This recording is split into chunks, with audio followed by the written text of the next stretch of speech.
Hey, I'm out to get terrain stuff. I'm in my car. But first, some beans and rice. Son? Yum.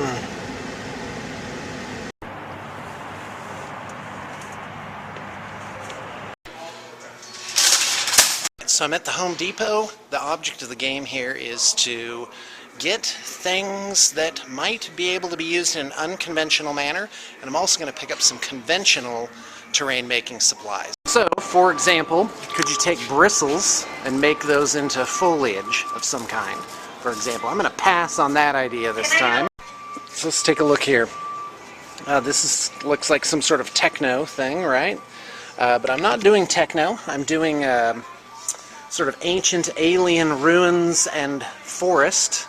So nothing here.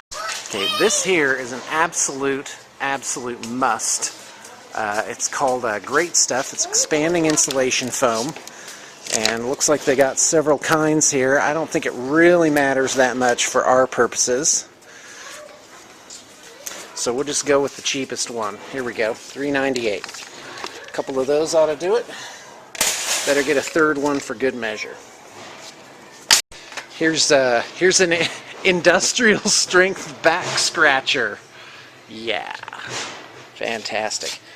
And when you're really itchy, you can use this one. Ooh, now here's an interesting substance. Roofing, kind of rough. I don't know though. I think we can achieve just the same, if not better, effect without using something so heavy, and that's probably very hard to adhese, but those are cheap at $2 each. By the way, I'll probably be looking at every last product in this entire place. Ooh, look at this. Again, maybe like for some large pieces for techno stuff. Look at that. Like that could be a bunker. Quite handily, I might add. Wow, that is really super. Downside, 13 bucks. But considering how substantive of a piece it is, the only thing is you really couldn't get guys inside there. So it would have to be a pretty mega board to use those. In fact, you know, if we were doing a really huge layout, you know, we might pick up like 3 of those and just make them into giant components. Okay, here it is. Typically back by the lumber, this is where you're going to find your hard styrofoam. The official name is extruded styrofoam. Now, I've got some ideas for some alien plants. They're going to need this, I do believe it is 1/2 inch there. You definitely need 2 inch, and it looks like they got plenty of it right here, so I don't need to pull it. If there were only a few, I would definitely just pull them right now. I'm going to get 2 of those at least, probably a couple of 1 inchers, and maybe 1 or 2 of these 1/2 inchers here. Well, more likely just 2 of each. Now the thing is, transportation. Typically I bring a razor, I measure them, I cut them into 4 footers right on the spot. So that may be actually a better idea.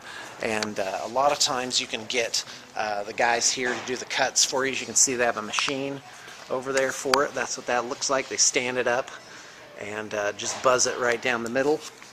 In fact, I'm here on a day where there's hardly anybody here, so I have to say that's pretty nice. I'm here at like 3 in the afternoon, so hopefully I won't hit rush hour traffic on my way home. Yes, we have that in Utah too. Definitely steer clear of this stuff. Like your standard styrofoam, it has like these little bubbles or these little beads in it, and that stuff is just completely, absolutely unworkable. It is effectively not that much cheaper. Like these 2 inches here of the pink stuff, those are 25. These are 19. And definitely don't get this. It has like this silver coating on it. That's definitely yuck. That falls to pieces. See, look, it's already, you know, getting all weird and banged up. Great for inside your house, bad for making terrain. Oh, and look at this. They have cutters here. So if you forgot your cutter, you could just pick one up and use it right on the spot. Here's pre-cut wood shapes. Definitely don't need any of this, but see, look at some of this stuff. That might be good for like a high elf fortress or whatever, but quite frankly, it is cheaper to just cut these out of foam. Like it's $10. Well, this would be like 20 cents worth of foam and, you know, maybe 10 minutes to 15 minutes of labor just to cut that basic shape. So definitely not economical unless, of course, you had more complicated things. If you had a laser cutter, then you could really cut some wild stuff out of that hard styro. Ah, liquid nails. Heavy duty. Let's grab a couple of those. And I bet we have a gun, but I'm just going to play it safe and grab one. So that's what we got in our cart so far. Alright, here's wood dowels. You got square and round, lots of different sizes. And this really is a stock item for terrain making. I would recommend getting some of these smaller 1/4 inch, or I think these are probably getting down closer to 1/8 inch. Those are good sizes. This larger stuff is a little bit unworkable, so unless you have something specific you're doing with it, I would pass on the larger sizes. But this, oddly, dowel, among many other things, it can be used to pin the hard styro together. And because if you break it, you'll end up with like a sharp end, so you can like stick that in and effectively pin pieces of terrain. But it's a stock item, but we're not picking any up right now. You also have to be careful with that because like a craft shop, they have balsa. So there's a difference between balsa, which is very soft, and basswood, I think it's called, which is very hard. I think I just wandered into the window aisle. Don't need anything from here. Alright, I just found out they will not cut it. They won't cut the hard styro on the saw, saying it gets the pink gunk on there. So, whatever that is, that's fine. And my workaround is I'll just have to buy a knife and cut it myself. Oh, now look at the shapes here. This would be great for the temple thing. So look at this. But it's a register. But look at that, $13.98. Yikes. This could be a stencil, too, except it has this bottom part. So I'm going to have to say no-go on this one. But these shapes are pretty cool. Look at that. That is really super.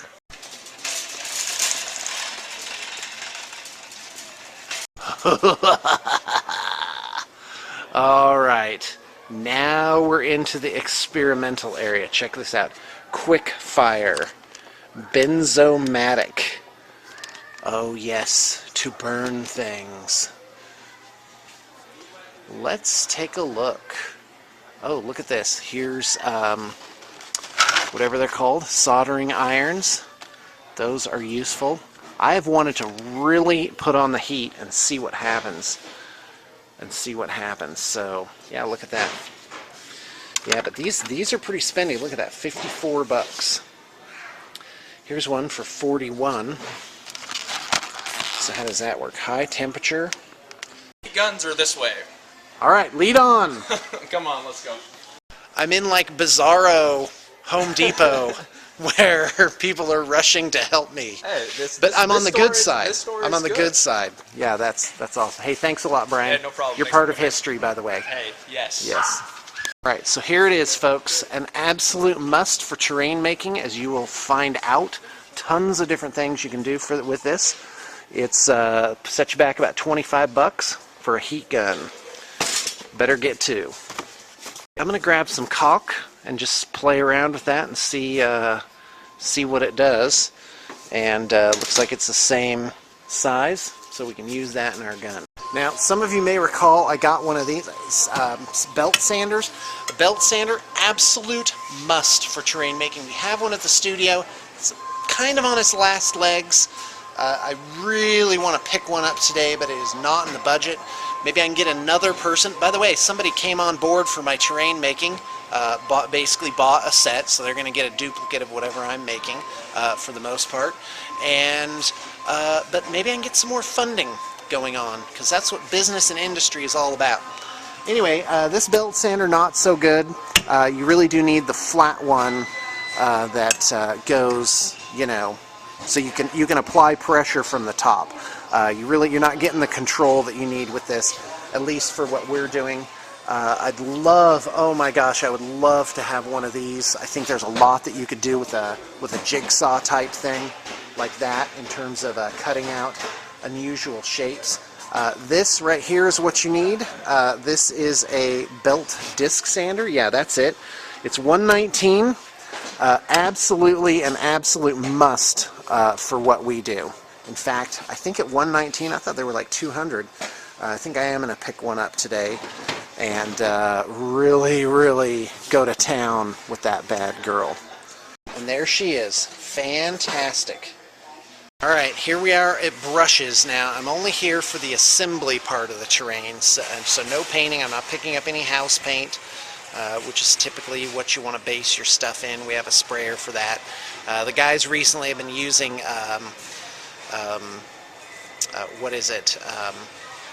spray on acrylics, and but that gets expensive at $6 a can. And I think what the guys have been doing is just blowing through a bunch of cans of that just to get the color on. But there's definitely something to be said for it. I think it does possibly save on labor. So anyway, brushes. Yeah, nice ones for $8. Yeah, nope, lower. Ooh, $4.97. Lower. 93 cents. This is what you want. Your utility sizes are these 2-inchers and your 1-inchers, which are right here. These are sometimes good, but you really don't need as many of those. I've never used these 4-inch ones. And definitely, whatever you do, don't get these things. I don't know what they're used for, but for our purposes, they are not handy. So I ended up picking up 2 of these bigger ones, just for kicks, and 4 each of the 2-inch and 1-inch. And here's my cart so far. Now, I have always fantasized about how awesome it would be to embellish some terrain with stuff like this. See, this is only $3.50 for these tiles. That is really super. And you know, just an embellishment, you know, like maybe use these stones here and there. Those are pretty cool. Yeah, some weirdy stuff like this. I don't know what aisle this is. Ceramics, I guess. So definitely a lot to be looked at here. You know, like some kind of high elf thing. You know, could have these on it. And but quite frankly, even yeah, I'm gonna just be using the hard styro stencils and the heat gun for the stuff I want to do, and then paint it on. However, I do think I'm gonna grab some of this clear stuff just to, you know, use that as some kind of embellishment, maybe a gate or something like these. These are pretty cool. Since they wouldn't cut my hard styro. Oh, by the way, here's loaded up. I got 2 2-inchers, 2 1-inchers, and 1 1/2-incher. This should be plenty for what I'm going to do, and probably even more than plenty. But we'll see how many people are interested in getting on board. We've got that's the knife I had to buy. And I went ahead and just got 3 more cans of this great stuff. Now, throughout the store, I found maybe 4 different products placed that are effectively the same thing, expanding insulation foam. And wouldn't you know it, the more prominently they were placed, the more expensive the product. In fact, we found our $3 and some odd cents ones back in the corner by the bathrooms. So, you know, don't always just grab the first thing, because when it comes to making terrain, most of the time you just need the cheap stuff, and it's relatively cheap. I think the problem with terrain is there's a perception that anybody can do it, and it's almost like an afterthought for our hobby, which is unfortunate. But the fact is, you need quite a bit of equipment to do it efficiently and do it well, and probably more than painting the figurines. And it's very labor intensive, as you shall see. Hey, can I get a pen? Thank you very much. Alright, since I don't have a tape measure and I want them cut at 4 feet and they're 4 by 8 feet, I just laid them out like this. Yeah, right in everybody's way. And I'm going to mark them and then cut them with that razor. Alright, so here I am cutting. And that'll conclude our trip. So basically what's in here, plus the hard styro, came out to about 400 bucks. And that is where the expense comes from terrain making. All right, and there it is. All cut into 4-foot squares and loaded up. Got it all in here.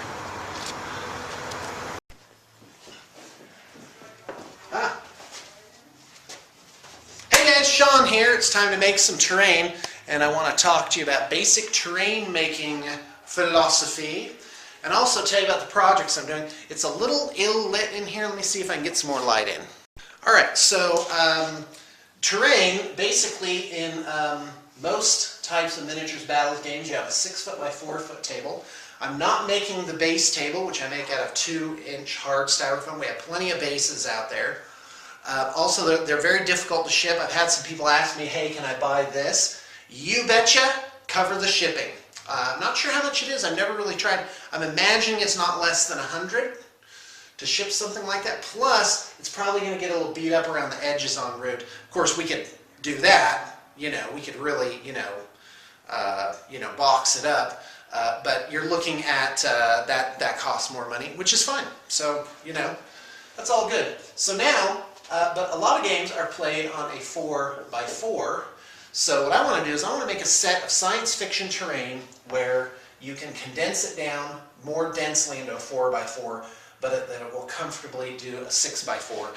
The theme is alien worlds, and I'll probably make quite a few on that based on how this first one goes. I have somebody who's already bought a set, and it's wide open. He just gave me this budget. He's like, you know what, count me in for whatever you're doing. So I'm going to make a set for him, a set for the studio. As you saw on the video up till now, I blew 400 bucks just on equipment, and I couldn't get the sander either because that put me over my my budget. My budget was $491, and I still got to get glue sticks and stuff. So and that won't be that expensive. All right, so now to plan this out, what I want to do is normally you have a side view. You have a flat board, right? And then you put your hills or whatever, you put your forests, right? And you put things actually on top of this. And my concept is, what if you built a board and you had so many large pieces of terrain that they actually built up like, a starport type of thing with ladders and, whatever it was. That'd be science. That's not what I'm doing particularly, but that sort of thing where you actually get this height. So instead of a hill covering like this much, you have like something like that. And you have enough of them to cover the entire board and give it like this multi-dimensional field. I tried to do that with that mushroom terrain where we made a ton of those giant mushrooms, but that just didn't, it worked great because we had a very large table. And if you put it all on one, but you couldn't really play a game on that. So what I'm going to try and do this time, my idea is to make like an elevated ruined temple sort of thing. And from the top actually make some really substantive pieces that will cover, and then you'll have like forests kind of sticking up through the middle and like stairwells or something like that. And big old gateways. I've also been experimenting with something called Bookends, where you play it on an 8-foot wide table, and on the foot sort of side parts here, you put something really tall, like those mushrooms, and I think there's a mental effect that's going to happen when the terrain actually gets taller than the person that's there. That will really feel like you're inside this terrain. And you really get a sense of grandeur and build these tables up so they're about 4 to 8 inches higher than the actual flat level of the table. And pretty much the entire game is based on that. Walkways and maybe arching bridges, that kind of thing. I thought also of implanting magnets to give kind of some reinforcement, because a lot of times if you have like a bridge or something, that'll tend to get knocked over during play. So let's go. So some of the basic rules of terrain making is it's got to physically fit the models. It's got to be evocative. It's got to kind of capture your imagination, and it has to work with the actual game rules. So like Infinity, it can't be an open board. You have to have super densely packed. For 40K, it's kind of medium pack, and for Fantasy, it's pretty loose, actually. In fact, for a Fantasy board, I don't know if you can see this bottom part, but in a Fantasy board, you can just have a couple hills, a couple of forests, and then some kind of centerpiece thing, you know, in the middle, and that'll make for an interesting game of Fantasy. Of course, they made it now where Fantasy just charge over everything, so it's kind of an open board. And I don't think that's a bad thing, because Warhammer Fantasy really lends itself to that. In fact, if you just had a blank board for Warhammer Fantasy, the units themselves kind of are the terrain, and it tends to get pretty densely packed, especially when you get up to like 2,500, 3,500, 5,000 points. Especially on a 6-foot table, you're gonna be from one end to the other, and the terrain is just really getting in the way. But you know, you can't play with no terrain. So my concept is that I want it to be this ruined alien temple, and I plan on getting this effect by two ways. One, I'm going to use stencils and engraving actually into the stonework. So it'll have like alien runes. It'll have some kind of pattern in it. I'm trying to avoid the thing like, you know, where it's like big slabs, square slabs, all in a checkerboard type of thing. I did think of hexes, making it all hex-based, maybe even making a hex template and just cutting out a bunch of hexes and making that into a thing, but I decided against that. It just didn't feel right. And then I thought, oh, what if on this world there were like crystals like bursting up out of the ground, right? You know, and it was like the flagstones or whatever had been like displaced. And then I realized I've been playing too much StarCraft 2. That looks, that's a mineral field, effectively. So, back to the drawing board. Curse you, subconscious. And so that is, I'm going to make these giant temple things that will be able to be configured in lots of different ways. And then the second way I'm going to do it, so one is by stenciling, the second is by color. Choosing an unusual sort of maybe like a ruddy red stone or something, like not just gray stone with green foliage. That's been done, and done. I want people to walk in and just go, oh wow, this looks like they're going to want to like take a piece of terrain and bite down on it like candy. That's going to be so. We achieved that a lot with the fungus forest thing that we did for that. What was it? Was it the first Valhalla ever? I think it was. I think the second one was where we did the Dark Eldar City, and so so there's that.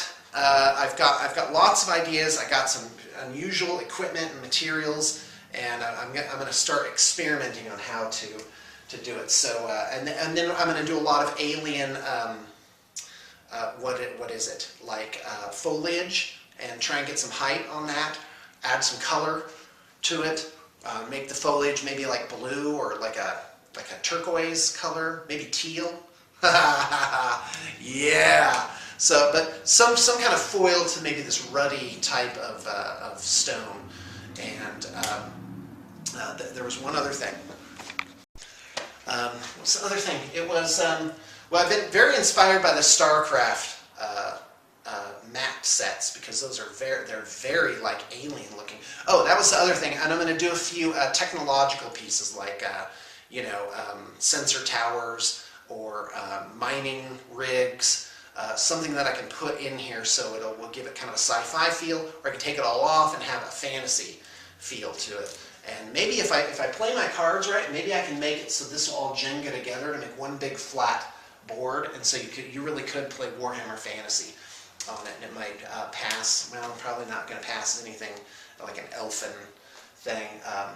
But the other thing is, oh, here's the big news. Well, it's not news. You've heard it if you paid attention. I am doing an Eldar Corsairs army, and I am in. I am in. Because apparently the rumors are out for 2012 releases. No Eldar. Where's my Eldar? Ooh, it's the same old. It's guys in marine armor. A whole year of guys in marine armor. Oh, come on. They need to give us some Xenos love. But alas, not to be so, but at least I got the Forge World book. The Corsairs will look great. They'll look fun to play. Tons of great figures. It ain't going to be cheap. And here it is. Ready? I'm gonna do something like the Void Dragons. So the color scheme, no teal, no green, no purple. It's gonna be charcoal and red and orange and yellow. It's gonna be pretty much the opposite of that. So I thought with this terrain set, I should make because if you just add a few pieces, it can change the complete complexion of it, of adding some Eldar, like maybe Eldar ruins, and also like maybe portals or something like that. And for my friend who plays Grey Knights and Demons, who's going in on this terrain set with me, I'm going to make some demonic portals. Yes, I am. And I'm more than just slightly stoked about that. And that'll completely change the complexion of this terrain. So that's the plan. If you want in on this terrain that I'm making, by all means, I could certainly use the extra capital for this project. I'm going to set a price. You can check that in the liner notes. If there's nothing in the liner notes, by all means, leave a comment or email me at bluetablepainting@gmail.com.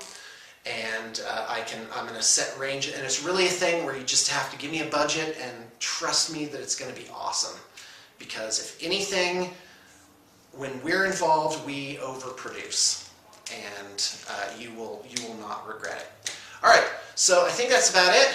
Just a quick reminder: we are a miniatures painting studio, so we will purchase, assemble, and paint your models, or any combination thereof, except just purchase.